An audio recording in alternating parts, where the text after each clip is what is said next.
దేవుడు చెప్పిన మాట తప్పకుండా జరుగుతుంది. యెహెజ్కేలు రాసిన గ్రంథము 12వ అధ్యాయము 28వ వచనము.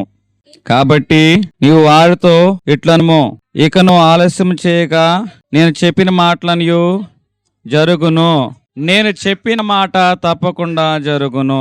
మన జీవితంలో దేవుడు మనకి వాగ్దానం ఇచ్చిన వాడుగా ఉన్నాడు. దాన్ని బట్టి మనం ప్రార్థన చేస్తున్న వారుగా ఉన్నాం, ఎదురు చూపులు చూస్తున్న వారుగా ఉన్నాం.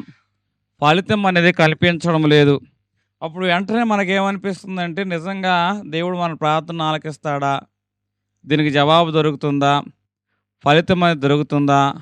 అని సహజంగా మనలో ఒక ఆలోచన అనేది వస్తూ ఉంటుంది. కానీ దేవుడు ఏమని చెప్తున్నాడంటే, పరిస్థితులు మారవచ్చు, మనుషుల మాటలు మారవచ్చు, కానీ వాగ్దానం ఇచ్చేవాడి మాట ఖచ్చితంగా కాలం పరిపూర్ణమైతే దాని యొక్క నెరవేర్పు ఉంటుందని దేవుడు చెప్తున్నాడు. ఇక్కడ దేవుని యొక్క మాటను గురించి ఈరోజు మనం ధ్యానం చేసుకుంటున్నాం. దేవుని యొక్క మాటకి ఏముందంటే శక్తి అనేది కనబడుచున్నది.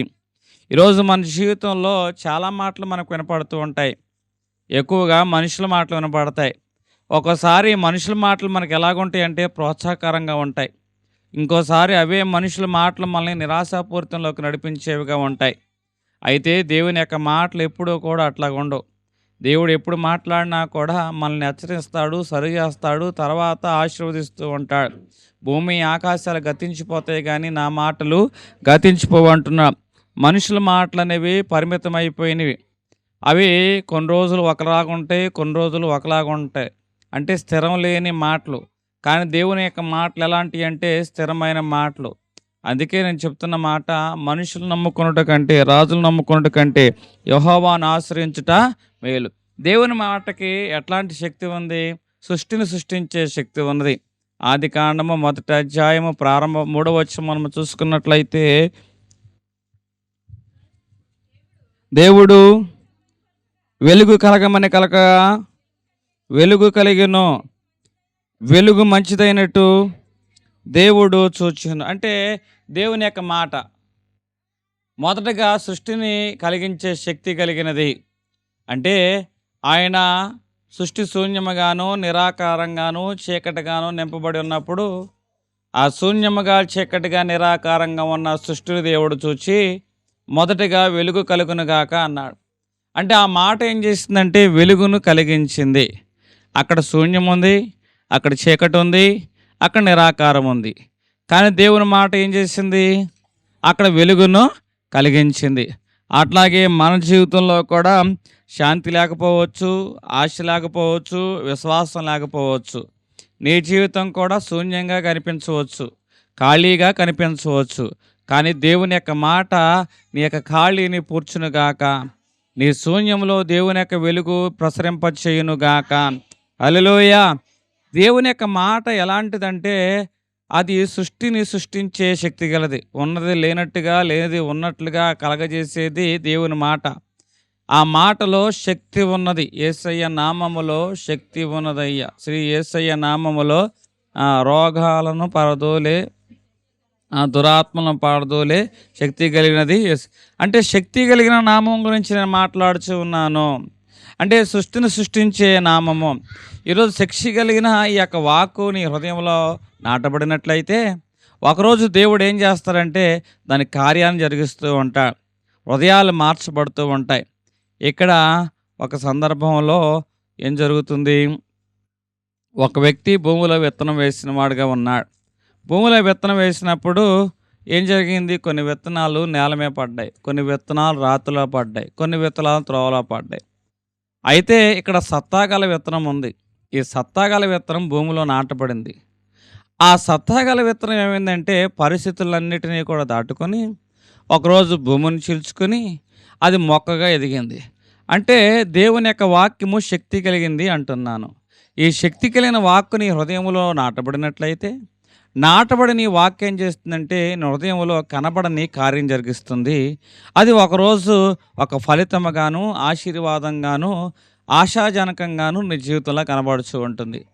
అంటే దేవుని యొక్క మాట శక్తి కలిగినది అని నేను చెప్తున్నాను. ఎట్లాంటిది? శూన్యములో ఆయన వెలుగును కలగజేశాడు.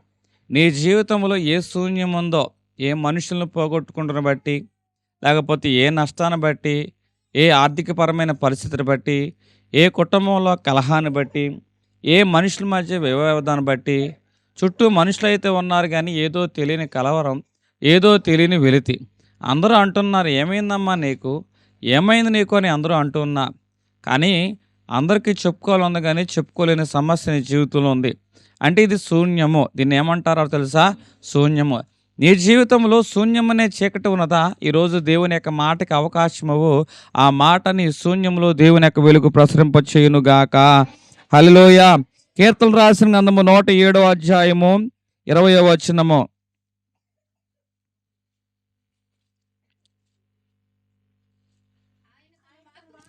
ఆయన తన వాక్కును పంపి బాగు చేసెను. వారు పడిన గుంటలో నుండి వారిని విడిపించెను. అంటే దేవుని యొక్క వాక్కును గురించి నేను మాట్లాడుతున్నాను. మొదట ఈ వాక్యం ఏం చేస్తుంది? సృష్టిని కలగజేస్తుంది. 2, ఆ వాక్కు బాగు చేస్తుంది. బాగు చేయడం అంటే స్వస్థతనిచ్చేదిగా కనబడుచున్నది. ఈరోజు బైబిల్ గ్రంథంలో ఒక వ్యక్తి విశ్వాసంతో దేవుని దగ్గరకు వచ్చిన వాడుగా ఉన్నాడు. అయ్యా, నా దాసుడు మిక్కిలి బలహీనుడిగా కనబడుచున్నాడు, అతనికి స్వస్థత కలగాలి. సరే పద, మీ ఇంటికి వెళదాం. ఆ యొక్క దాసుడు ఆ యొక్క శతాధిపతి అంటున్న మాట ఏమిటంటే, ఇదిగో అయ్యా, నా దగ్గర చాలామంది మనుషులు ఉన్నారు, ఒకరిని పొమ్మంటే పోతారు, రమ్మంటే వస్తారు. అట్లాగే ఈరోజు నీ వాక్కు శక్తిగల వాక్కు, నువ్వు మా వెంట రావవసరం లేదు, నువ్వు నోటి వాక్కు చెబితే చాలు, ఆ నోటి వాక్కు నా యొక్క దాసుడి యొక్క విషయంలో స్వస్థత కార్యం జరిగిస్తుంది అని ఆయన చెప్పకనే చెబుతున్నాడు. ఆయన విశ్వాసాన్ని చూసి దేవుడే ఆశ్చర్యపోయిన వాడుగా ఉన్నా. ఈరోజు నీ జీవితంలో ఆయన వాక్కును పంపి బాగు చేయాలంటే శతాధిపతిలో ఉన్న విశ్వాస వాక్కును పలకాలి. మరి ఈరోజు నీవు దేవుని సన్నిధానంలోకి వచ్చినప్పుడు ఈ విశ్వాస వాక్కు పలుకుతున్నావా?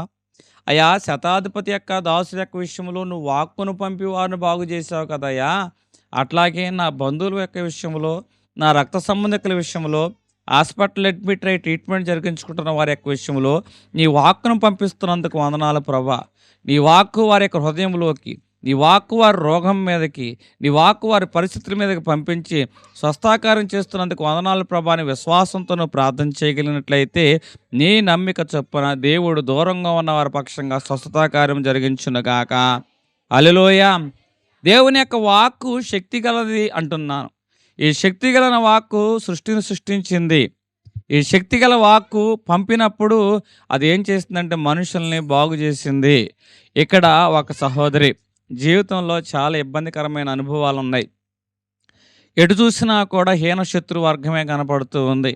సమస్యలు ఆమె చుట్టుముట్టినాయి.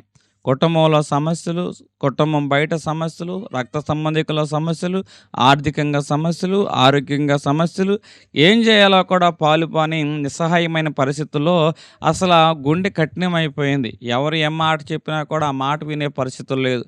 ఒకరోజు అయితే వీళ్ళందరిని చూసినప్పుడు, పరిస్థితులు చూసినప్పుడు, చిచ్చి ఇట్లాంటి మనుషుల జబరు నేను ఎందుకు బతకాలి, చచ్చిపోదాం అనుకుంది. అట్లాంటి హీనకరమైన నిస్సహాయకరమైన అనుభవంలోకి సహోదరు వచ్చింది ఆమె ఎదుర్కొంటున్న పరిస్థితులు బట్టి.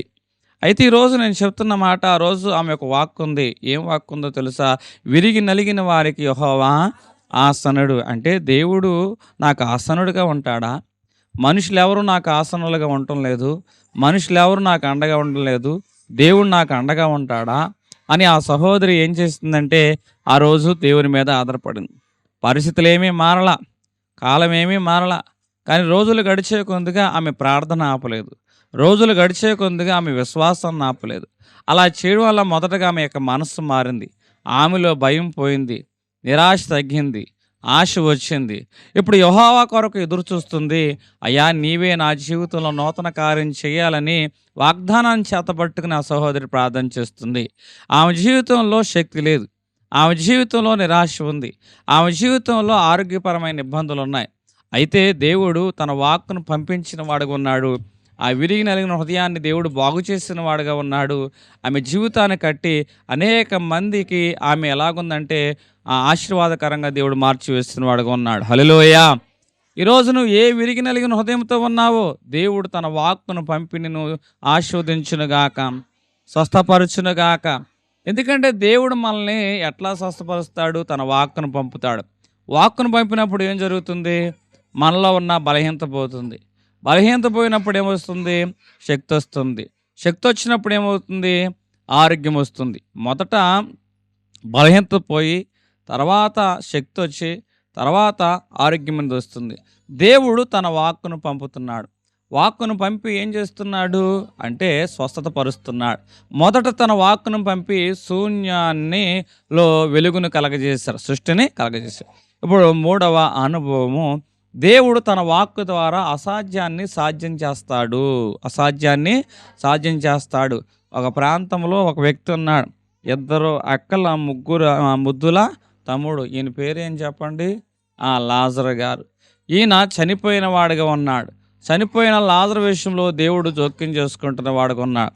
అప్పటికే ఆలస్యం అయిపోయింది. చనిపోయిన రోజులు అవుతుంది, 3 రోజులు అయిపోతుంది. 4వ రోజు యేసుక్రీస్తు ప్రభువారు అక్కడికి వచ్చిన వారుగా ఉన్నారు.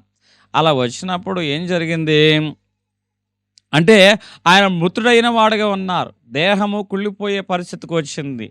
అంతటి నిస్సహారకరమైన అనుభవాల మధ్య మారుతుంటుంది, అయ్యా నువ్వు ఇక్కడ ఉన్నట్లయితే మా తమ్ముడు బతికేవాడు కదా, నువ్వు తొందరగా వచ్చినట్లయితే మా తమ్ముడు మేము బ్రతికించుకునేవాళ్ళం కదా, టైం అయిపోయిందయ్యా, కాబట్టి వాడు కుళ్ళిపోతున్నాడు అంటుంది. నమ్మిక మాత్రం ఉంచు. ఏమంటున్నాడు? నమ్మిక మాత్రం ఉంచు, విశ్వాసం ఉంచు. పునరుద్ధానం గురించి మాట్లాడింది నువ్వేనా? మరెందుకు ఇట్లా మాట్లాడుతున్నావని మార్తతో మాట్లాడి, ఆ మార్తని మరియని ఎక్కడ తీసుకెళ్ళాడు? సమాధి దగ్గర తీసుకెళ్ళాడు. సమాధి దగ్గర తీసుకెళ్ళి దేవుడు ఏమంటున్నాడు తెలుసా?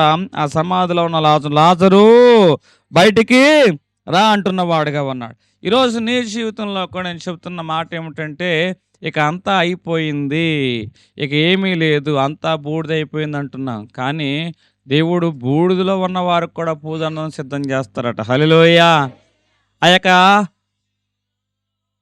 అతను తెలుసు అబ్రహాం గారికి, నా కొడుకు బూడిదైపోయినా కూడా దేవుడు నాకు వాగ్దానం ఇచ్చాడు, బూడిదలో నుంచి జీవాన్ని కలగజేస్తాడు అని బలిపీఠం మీద తన కుమారుని బలి కావడానికి ఎందుకు సిద్ధమయ్యాడు తెలుసా? విశ్వాసాన్ని బట్టి.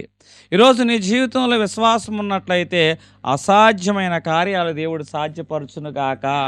నాకేదైనా అసాధ్యమైనది ఉన్నదా అని అంటున్నవాడుగా ఉన్నాడు. దేవునికి అసాధ్యమైనది ఏదైనా ఉందా? సమస్తమును సాధ్యమే. దేవుని యొక్క వాక్కు మృతులను సైతం లేపగలిగిన వాక్కు. దేవుని యొక్క వాక్కు ఎలాంటిదండి?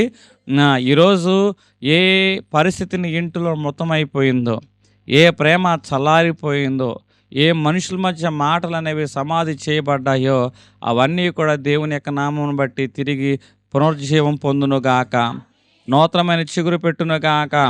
హల్లెలూయా. ఆయన అంటున్న, నా యొద్ద నుంచి వచ్చిన వాక్కు ఉందో చూసావా, అది నిరర్థంగా మరలి నా దగ్గరికి రాదంటున్నాడు. దేవుడు ఏ మాట అయితే చెప్పాడో ఆ మాట నిరర్థంగా రాదు. యెషయా రాసిన గ్రంథము 55వ అధ్యాయము 11వ వచనము చూసుకున్నట్లయితే,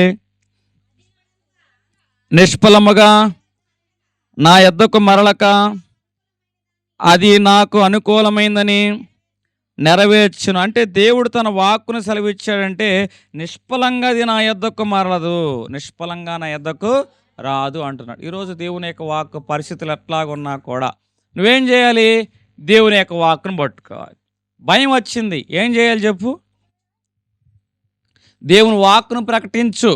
యేసు రక్తమే నాకు చేయి, సిలువ రక్తమే నాకు చేయి అంటే దేవుని యొక్క వాక్కును ప్రకటించు. పరిస్థితులు బాగున్నప్పుడేమో దేవుని వాక్యాన్ని పట్టుకో, భయం వచ్చినప్పుడేమో దేవుని యొక్క వాక్కును ప్రకటించు.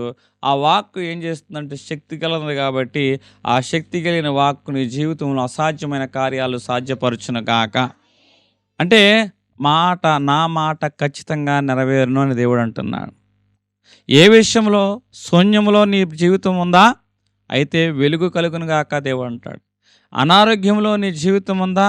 అయితే స్వస్థతనిస్తానంటున్నాడు. అసాధ్యమైన కార్యాలు నీ జీవితంలో ఉన్నాయా?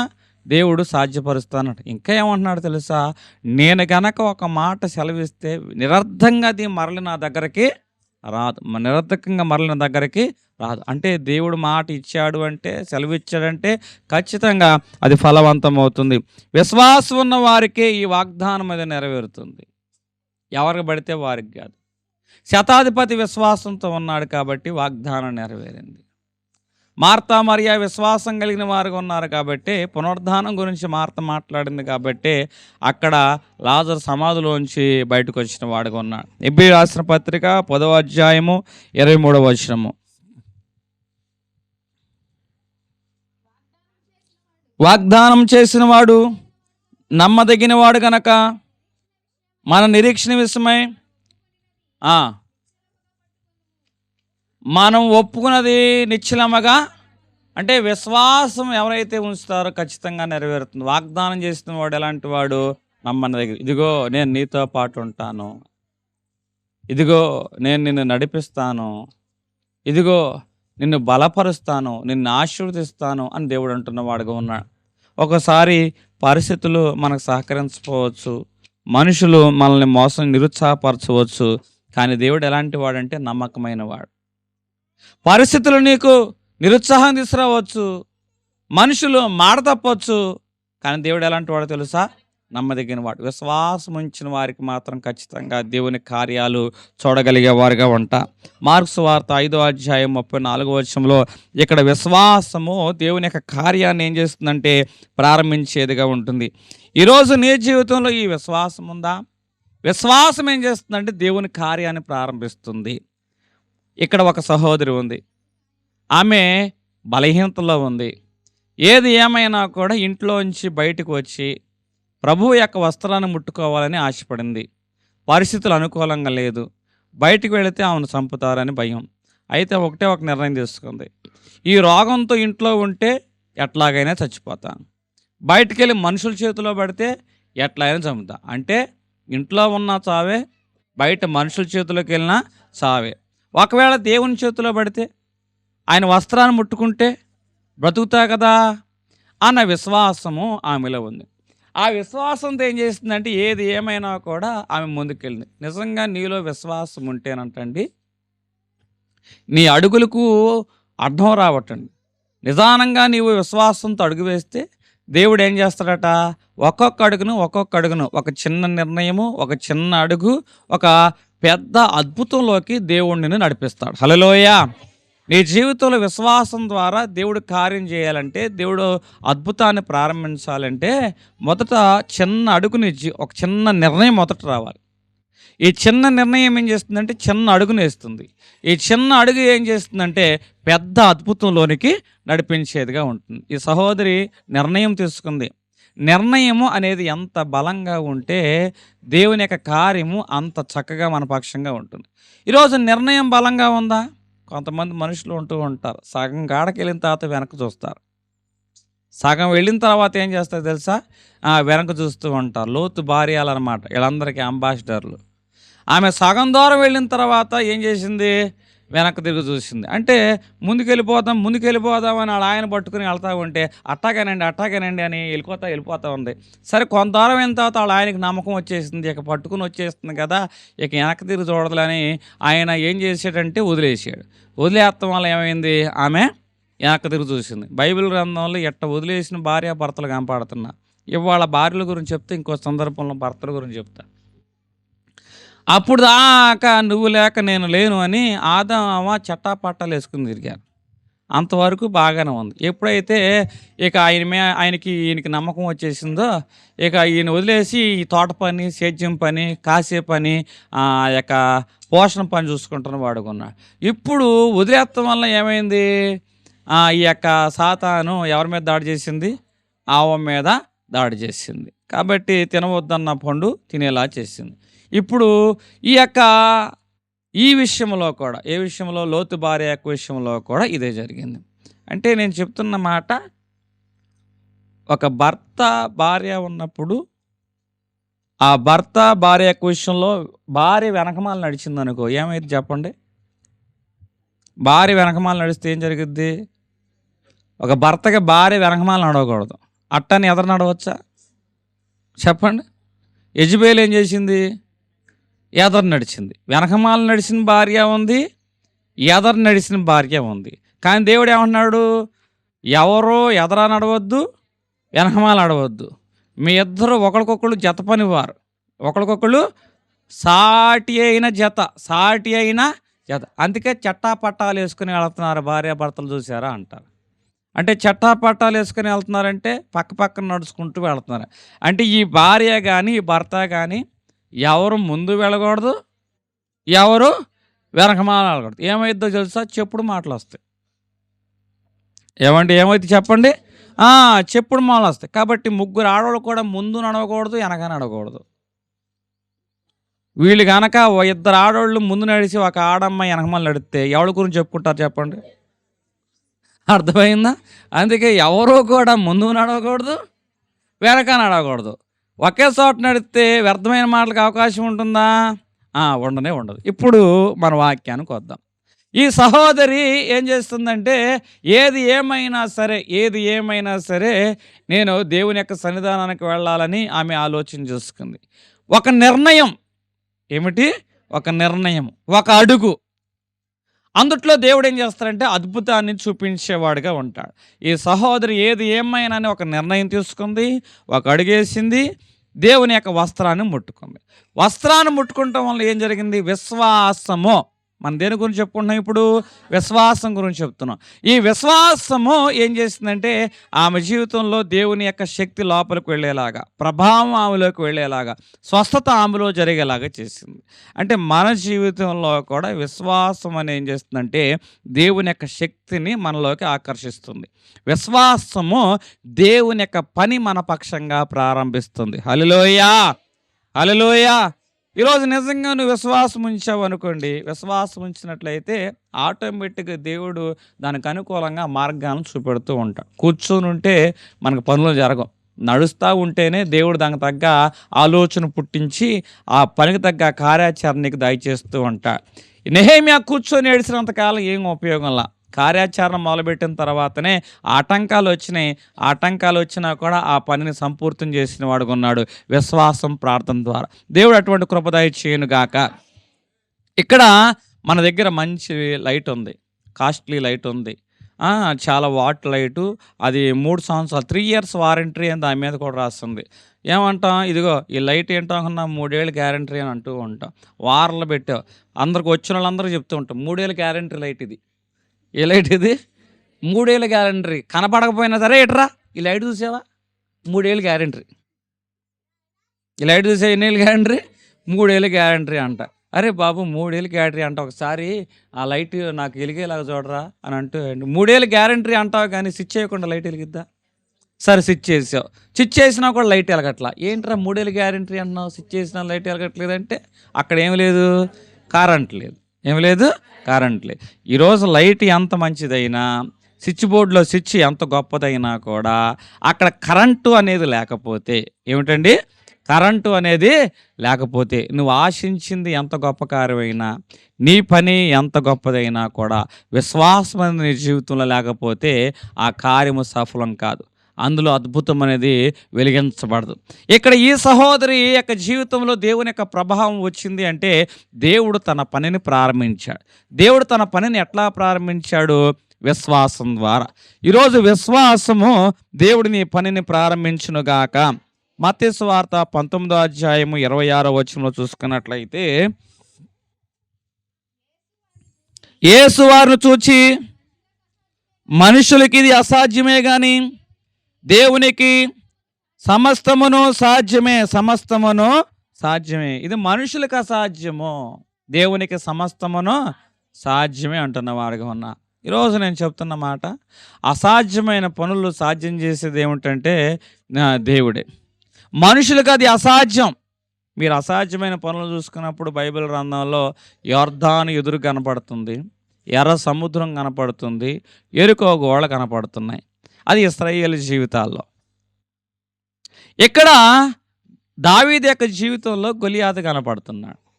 మనుషులకి ఇది అసాధ్యమని 40 రోజులుగా చేతకాని వారిలాగా చేతులు కట్టుకుని కూర్చున్నా.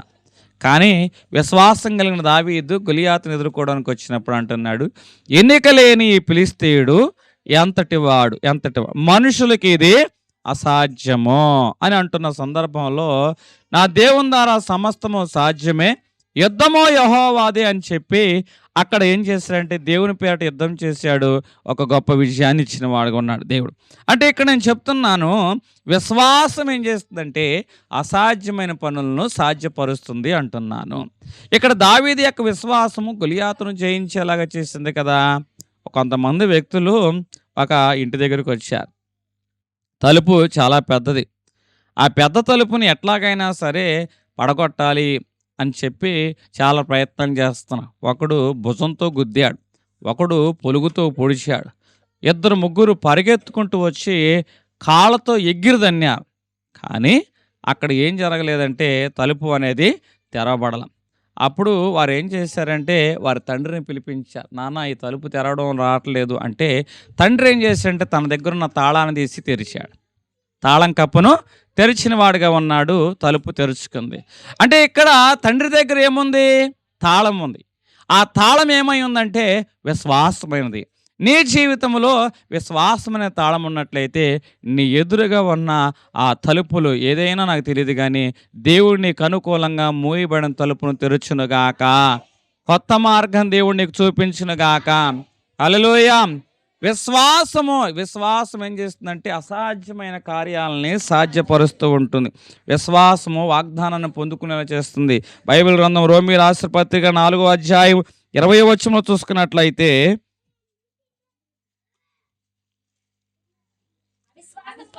అవిశ్వాసం వలన దేవుని వాగ్దానం గురించి కానీ సందేహింపక దేవుణ్ణి మహిమపరిచి ఆయన వాగ్దానం చేసిన దాన్ని నెరవేర్చుటకు సమర్థుడని రూఢిగా విశ్వసించి విశ్వాసం వలన బలము నొందెను. విశ్వాసం వలన బలం నొందెను. వాగ్దానం చేసిన వాడు ఖచ్చితంగా నెరవేరుస్తాడు. రూఢిగా విశ్వసించి విశ్వాసం వల్ల వారు ఏం పొందారటండి? బలం పొందారు. అదే విశ్వాసం అబ్రహాం యొక్క జీవితంలో. శారయ వయస్సు ఉడిగిపోయింది, అబ్రహాము ముసలివాడైపోయాడు.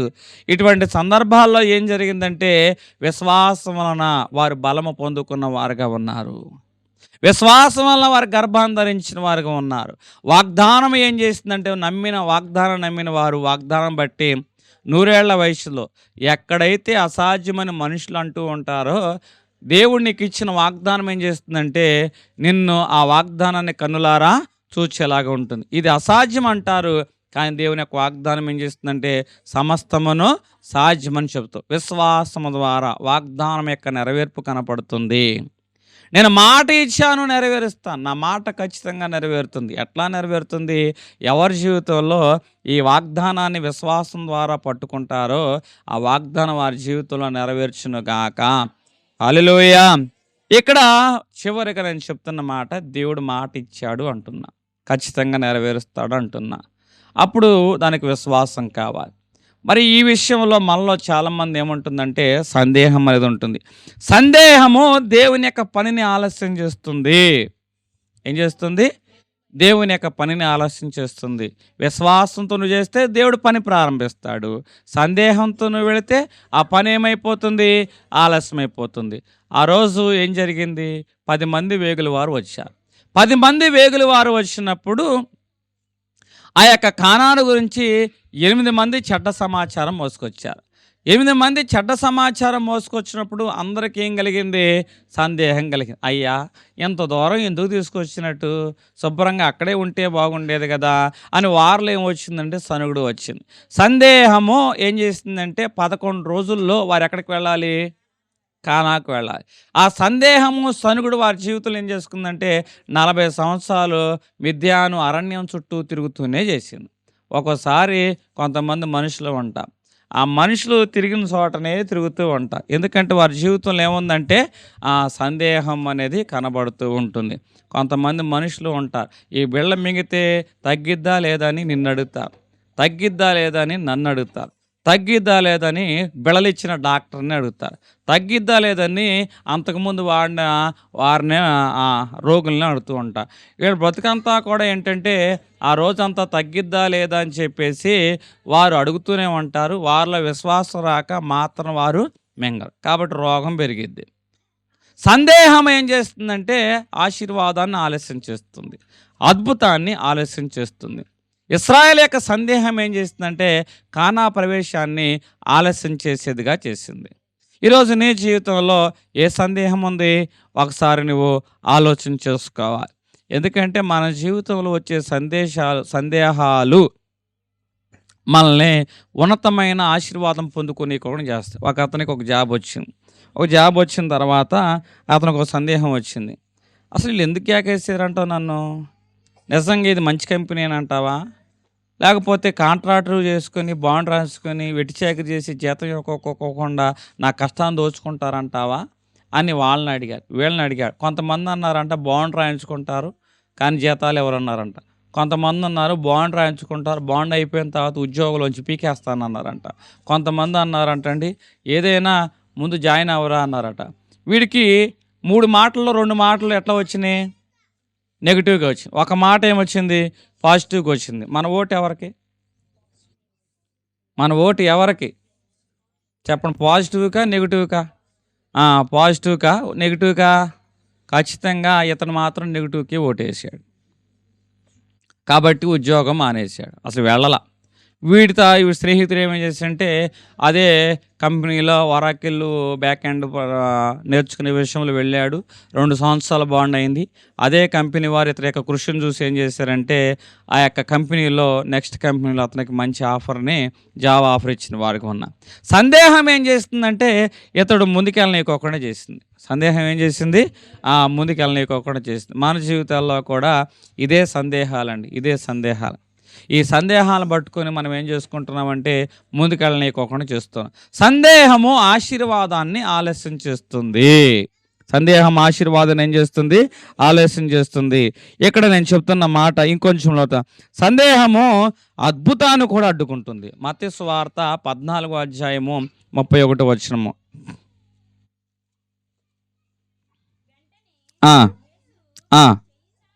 చేయి చాపి అతన్ని పట్టుకొని అల్పవిశ్వాసి ఎందుకు సందేహపడితివని అతనితో చెప్పాను. అంటే సందేహము అద్భుతాన్ని అడ్డుకుందా లేదా?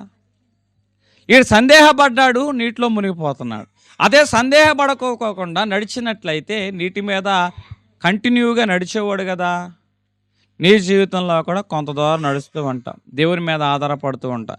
ఆధారపడి వెళుతున్నంతకాలం ఏమీ ఇబ్బంది లేదు. కానీ ఎప్పుడైతే నీవు మనుషుల మీద పరిస్థితుల మీద ఆధారం చేసుకున్నావో అప్పుడు ఏమవుతుందంటే పరిస్థితులన్నీ కూడా వెనకడుగుతాయి. ఒక అతను దేవుని నామాన్ని బట్టి పరిచర్లోకి వచ్చాడు. ఏది ఏమైనా కూడా నా పరిచయం నేను కొనసాగించాలని పరిచయం కొనసాగిస్తున్నప్పుడు మొదట్లో అతడు అనుకున్నంతగా పరిచయం సాగల. ఎవరో కూడా సంఘంలోకి రాల. అయినా పిలిచినవాడు నమ్మకమైన వాడు కదా అని ఆ నమ్మకమైన పరిచయను ప్రతిరోజు నమ్మకంగా కొనసాగిస్తున్నాడు. ప్రతిరోజు తాను నేర్చుకున్న గుడిసెలో ప్రార్థన చేస్తుంటే వీడు ఏమంటారో అక్కడ ప్రార్థన చేస్తున్నాడని చాలామంది ఆ మార్గంలో ఆ గుడిసె దగ్గర కూర్చునేవాళ్ళు. అతడు గ్రామంలో వారి గురించి, బలహీనతల్లో ఉన్న వారి గురించి ప్రార్థన చేసేవాడు. బలహీనతల్లో ఉన్నవారు ఇళ్ళకెళ్ళి ప్రార్థన చేసేవాడు. సంఘం గురించి, ఆ ప్రాంతంలో ఉన్న వారందరి గురించి ప్రార్థన చేసేవాడు. అతడు చేస్తుంది ఎవరూ కూడా గుర్తించల. అసలు 2 సంవత్సరాలు బట్టి పరిచయం చేస్తున్నా, ఈ పరిచయం చేస్తున్న ఉపయోగం లేకుండా పోయింది అనుకున్నాడు. అయినా సరే సందేహపడకోకుండా అతడు ప్రార్థన చేయడం వల్ల ఏమైందంటే దేవుడు అతని యొక్క ప్రార్థనను, అతని యొక్క సహనాన్ని గుర్తించి సంఘాన్ని విస్తరించడం ప్రారంభించాడు. సంఘం ఏమైందంటే విస్తరించబడింది. సంఘం ఏమైందండి? విస్తరించబడింది. దేవుడు ప్రతిరోజు సంఘాన్ని విస్తరిస్తున్నాడు. మందిరం కట్టుకున్న తర్వాత ఇప్పుడు ఏం చేశాడు? ఇప్పుడు వరకు ఎవరి వైపు చూశాడండి? దేవుని వైపు చూశాడు. ఇప్పుడు ఎవరి వైపు చూస్తున్నాడంటే ఇతర పాస్టర్ల వైపు చూస్తాం మొదలుపెట్టాడు. వాళ్ళు ఎట్లా చేస్తున్నారు పరిచర్య, వీళ్ళు ఎట్లా చేస్తున్నారు పరిచర్య, మన పరిచర్య డెవలప్ అవ్వాలంటే మనం ఎట్లా చేయాలి అని ఇతర పాస్టర్ల వైపు చూస్తున్నవాడుగా ఉన్నా. ఇప్పుడు ఇతర పాస్టర్ల వైపు చూసి వాళ్ళు ఏం చేశారో వీళ్ళు కూడా అదే చేయాలని చెప్పేసి ఇదిగో మనం మీటింగ్ పెట్టాలంటే అంగరంగ వైభవంగా ఉండాలి, మామూలుగా పెట్టకూడదు. మన మీటింగ్ మనుషులు అవాక్కైపోవాలాగా ఉండాలి అని వీళ్ళు ఏం చేశారంటే ఇతరుల వైపు చూస్తున్న వారుగా ఉన్నారు. నేను చెప్తున్న మాట, ఇప్పుడు వరకు ఎవరి వైపు చూశాడు ఈయన? అసలు పరిస్థితులు అనుకూలంగా లేకపోయినా దేవుని వైపు చూడబట్టే కదా గొప్ప సంఘాన్ని దేవుడు ఇచ్చాడు. ఇంత సంఘాన్ని దేవుడు ఇచ్చినప్పుడు మరలా ఎవరి వైపు చూడాలి? ఇతడు దేవుని వైపు చూడాలి. కానీ ఇతడు ఒక ఆలోచన చేసి ఇదిగో లైటింగ్ ఎట్లాగా ఉండాలో తెలుసా? జిగేలు జిగేలు అనిపోవాలి. పాటలు పాడేవాళ్ళు ఎట్లా ఉన్నారో తెలుసా? మామూలుగా ఉర్రోతలు ఊగించాలి అని అట్రాక్షను అని ఆ యొక్క దైవ సేవకుడు అనేకమైన దైవ సేవకులను చూసి ఇతడు కూడా అట్లాగే చేయాలని ఆలోచన చేశాడు. అవన్నీ అనుకున్నంత సులువు కాదు కదా, డబ్బులతో పని కదా. ఈ డబ్బులతో పనప్పుడు కూడా మనుషుల మీద ఆధారపడిన వాడిగా ఉన్నాడు. మీరు ఎంత వేస్తారు అని అని మాట్లాడడం ప్రారంభించిన వాడిగా ఉన్నాడు. అప్పటి వరకు సంఘంలో దేవుని వైపు చూశారు. ఇప్పుడు సంఘం దేవుని వైపు చూడడం మానేసి ఈ దైవ సేవకుడు మాటల వైపు చూడడం ప్రారంభించింది. ఆ దైవ సేవకుని బట్టి ఏ డబ్బు సమకూర్చాలని ఆ డబ్బు సమకూర్చే విషయంలో సంఘం ఆలోచన చేయడం ప్రారంభించింది. నేను చెప్తున్న మాట ఎప్పుడో 10 సంవత్సరాల క్రితం పరిచర్య ప్రారంభించాడు. అప్పుడు పరిచర్య ప్రారంభించినప్పుడు ఏ దైవ సేవకుడి వైపు చూడాల, దేవుని వైపు చూశాడు. 10 సంవత్సరాలు అయిన తర్వాత పరిచర్య దేవుడు విస్తారంగా దీవించాడు. దీవించిన తర్వాత ఇప్పుడు ఈ దైవ సేవకుడు ఎవరి వైపు చూస్తున్నాడు? ఇతరుల వైపు చూస్తున్నవాడు. ఇప్పుడు దేవుణ్ణి సందేహించాడు. కాబట్టి ఏమైంది? ఆ సంవత్సరం బాగా చేశారు. ఆ సంవత్సరం ఏం చేశారండి? అనుకున్న విధంగానే బాగా చేశారు. వచ్చే సంవత్సరం ఎంతకన్నా బాగా చేయాలి, ఎంతకన్నా బాగా చేయాలి. ఈ సంవత్సరం నుంచి వచ్చే సంవత్సరం మీటింగ్ గురించి ప్రణాళికలు. అప్పుడు ఏం జరిగింది? అసలు దేవుని వైపు చూస్తాం మానేశారు, మనుషుల వైపు చూస్తాం మొదలుపెట్టారు. ఎప్పుడైతే మనుషుల వైపు చూస్తాం మొదలుపెట్టారో మొదటి సంవత్సరం ఇతడు మీటింగ్ పెట్టుకున్నప్పుడు ఇతని పరిచర్య దేవుడు ఆశీర్వదించాడు, ఇతడు గొప్పగా దేవుని తలంతు కలిగిన వాడుగా ఉన్నాడు అని చాలామంది ఔత్సాహికులు ఏం చేస్తారంటే ఇతనికి అనుకూలమైన రేట్లు వచ్చాయి. కానీ ఎప్పుడైతే ఇతని యొక్క పరిచర్యను ఇతని యొక్క విధానం చూసిన వారు ఉన్నారో ఇప్పుడు రేట్లు టపాకాయల్లాగా ఆకాశాన్ని అంటే రేట్లు చెప్పారు. అయినా సరే ఇతడు ఏం చేశాడో తెలుసా? మరలా సంఘం వైపు చూశాడు, ఎట్లా మీటింగ్ జరిగించాడు. ఇప్పుడు సంఘంలో లోకలు మొదలైనవి. ఎంతెంత సొమ్ము పెట్టి మీటింగ్ చేయాలంటే మనం ఎక్కడ చేస్తాం అని లోకలు మొదలయ్యి. నిదానంగా ఓరు బాబు ఎక్కడుంటే ఇక మనం జేబులు కోసుకోవాల్సి వస్తుంది. కాబట్టి జేబులు కోసుకోలేని సంఘం ఎక్కడుందో చూసుకుందాం రా బాబు. కాబట్టి అక్కడికి వెళ్ళామా వచ్చామా కానుకేసామా, ఇక మమ్మల్ని సంప్రదించేవారు ఉండరు అని వాళ్ళు ఈ సంఘాన్ని విడిచి జేబులు కోసుకున్న సంఘం ఎక్కడుందో ఆ సంఘానికి వెళ్ళారు. వాస్తవంగా వీళ్ళు ఈ సంఘాన్ని విడిచి వెళ్ళారే కానీ అక్కడ దేవుళ్ళు ఎదిగారా? లేదు. ఏదో వెళుతున్నాము వస్తున్నాము అన్న భావన ఉంది తప్ప దేవుళ్ళ వారు ఎదగలేకపోయారు. ఈయన అన్ని ఆర్భాటాలు చూసి మనుషుల వైపు చూశాడు, దేవుని వైపు చూడకోకుండా చూశాడు. కాబట్టి ఏమైంది? సంఘము కుంటుపడిపోయింది. అంటే విశ్వాసము అద్భుతాలను ఆకర్షిస్తుంది, కానీ అవిశ్వాసం ఏం చేస్తుందంటే అద్భుతాన్ని ఆపేస్తుంది. అవిశ్వాసం ఏం చేస్తుంది? అద్భుతాన్ని ఆపేస్తుంది. నీ జీవితంలో కూడా ఒక స్థాయి వరకు విశ్వాసంతో నడిచావు, నీవైనా నేనైనా. కానీ ఒక స్థాయి వచ్చిన తర్వాత మనలో ఉన్న విశ్వాసాన్ని పక్కన పెట్టి ఏ వైపు చూస్తున్నామంటే అవిశ్వాసం వైపు చూసి మనుషుల వైపు చూస్తున్న వారుగా ఉన్నాం. మళ్ళా నేను చెప్తున్నా, దేవుడు మాట ఇచ్చాడంటే ఖచ్చితంగా నెరవేరుస్తాడు. మరి మనం ఎందుకు దేవుని మాట వైపు చూడుకోకుండా మనుషుల వైపు చూసేవారుగా ఉంటున్నాం? అందుకే దేవుడు సూటిగా నీతోనే మాట్లాడుతున్నాడు. అవిశ్వాసము అద్భుతాన్ని ఆలస్యం చేస్తుంది. ఇంక నీ జీవితంలో కూడా మంచి కారు ఉంది, కొన్ని లక్షల రూపాయలు పెట్టి కారు కొనుక్కున్నాం. కానీ ఆ రోజు కారు స్టార్ట్ చేసి ముందుకు వెళ్ళాలనుకుంటున్నావు కానీ ఏం వేసావు? కారుకి హ్యాండిల్ బ్రేక్ వేసావు. హ్యాండిల్ బ్రేక్ వేస్తాం వల్ల ఏదో ఎంతో కొంచెం కారు ముందుకెళ్ళదు తప్ప నువ్వు అనుకున్న వేగంతో వెళ్ళగలుగుతుందా? అట్లాగే అవిశ్వాసము. ఈ అవిశ్వాసం ఏం చేస్తుందంటే నువ్వు పొందుకునే ఆశ్చర్యకార్యాల వేగాన్ని తగ్గించేస్తుంది, అద్భుతాల వేగాన్ని తగ్గించేస్తుంది. ఈరోజు నీ జీవితంలో దేవుడు తన మాటని ఇస్తున్నాడు. తన మాట ద్వారా ఖచ్చితంగా అన్నీ నెరవేరుస్తానంటున్న వాడుగా ఉన్నా. ఆయన మాట సృష్టిని సృష్టించింది, ఆయన మాట స్వస్థతనిచ్చింది, ఆయన మాట అసాధ్యాన్ని సాధ్యం చేసిందిగా కనబడుతుంది. మరి నీవు ఆయన మాటను నమ్మగలుగుతున్నావా? ఎవరైతే ఆయన మాటను మనం విశ్వసించగలుగుతున్న వారుగా ఉంటామో విశ్వసించే వారికి దేవుడు తన అద్భుతాలను తెరుచునుగాక. విశ్వసించే వారికి దేవుడు తన యొక్క పనిని ప్రారంభించునుగాక. విశ్వసించే వారికి దేవుడు తన శక్తిని వారి పక్షంగా చూపించునుగాక. దేవుడు కొద్ది మాటలు అనేకుల్లో దీవించునుగాక.